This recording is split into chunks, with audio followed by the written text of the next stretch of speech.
Alors le plus simple, c'est d'en charger à terre et de la stocker à bord. On fait plus trop de bouteilles plastiques là, on a installé des fontaines pour pouvoir boire l'eau qu'on stocke là dans des ballasts, en fait, dans des grosses caisses à l'intérieur de la structure du navire.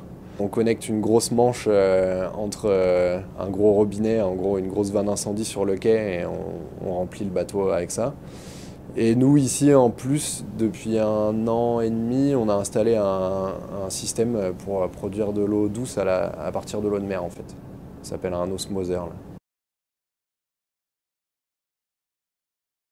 Ce bateau-là, comme beaucoup de bateaux maintenant, c'est une machine dite automatisée. Ça veut dire qu'en fait, il y a plein de paramètres qui sont surveillés par des capteurs. Ce qui fait qu'on n'est pas obligé de faire du quart dans la machine. C'est-à-dire qu'on n'est pas obligé de faire des rondes en permanence dans la machine pour vérifier que tout va bien. Donc la nuit, en fait, moi, normalement, je suis off. Je travaille pas. Et si jamais il y a un souci...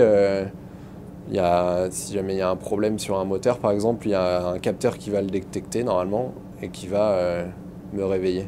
Ça va sonner dans ma cabine et ensuite je descends. Et on a il y a la liste des capteurs, je regarde lequel est en alarme et du coup ça indique un peu là où il faut chercher la panne. En plus de ça, la nuit, en passerelle, il y a toujours un officier qui fait le quart. Donc il y a toujours quelqu'un réveillé à bord d'un navire, hein. Et donc en passerelle, il y a un officier et un matelot qui font le quart.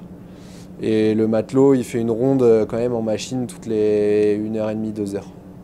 Donc ce que les capteurs auraient pas vu, normalement, une fuite ou quelque chose comme ça, les matelots le voient et ils me réveillent s'il y a un souci.